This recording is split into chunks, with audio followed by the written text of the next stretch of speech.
شہزادہ عطار الحاج عبید رضا عطاری المدنی نے بعد فجر سنتوں بھرا بیان فرمایا۔ عالمی مدنی مرکز فیضان مدینہ باب المدینہ کراچی پاکستان میں اسلامی بھائیوں کو آپ نے مدنی پھول ارشاد فرمائے، جبکہ اسلامی بھائیوں نے آپ سے ملاقات کی سعادت بھی پائی۔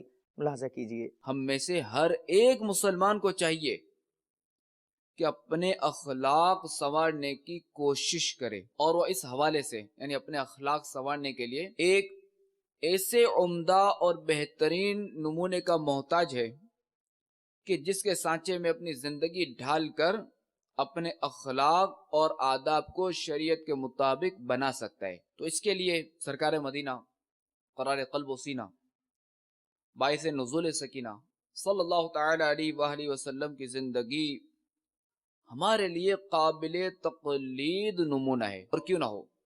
یہ خود رب تبارک و تعالی نے آپ علیہ السلام کی زندگی کو بہترین نمونہ قرار دیا ہے۔ چنانچہ اللہ رب العزت نے قرآن مجید فرقان حمید میں ارشاد فرمایا، لَقَدْ كَانَ لَكُمْ فِي رَسُولِ اللَّهِ أُسْوَةٌ حَسَنَةٌ، ترجمہ کنز ایمان، بے شک تمہیں رسول اللہ کی پیروی بہتر ہے۔ تیرے خلقوں کو حق نے عظیم کہا،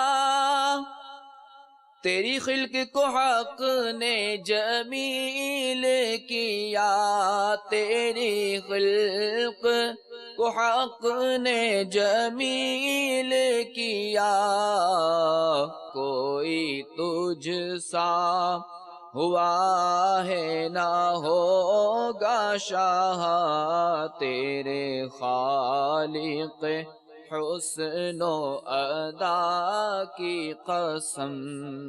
حضور سید المبلغین جناب رحمت للعالمین صلی اللہ تعالی علیہ وآلہ وسلم کا فرمان ہدایت نشان ہے، اپنی اولاد کو 3 اچھی خصلتوں کی تعلیم دو: اپنے نبی کی محبت، اہل بیت کی محبت، اور قرآن پاک کی تعلیم۔ بے شک حاملین قرآن یعنی قرآن پڑھنے والے اللہ تبارک و تعالی کے نبیوں اور پسندیدہ لوگوں کے ساتھ اس کے عرش کے سائے میں ہوں گے کہ جس دن اس کے سائے کے علاوہ کوئی سایہ نہ ہوگا۔ آل عطار پر فضل کر رحم کر، آل عطار پر فضل کر رحم کر، تو جہاں میں خدا ان کو آباد رکھے، دو جہاں میں خدا ان کو آباد رکھ، ان کے سارے گھرانے کو بھی شاد رکھ۔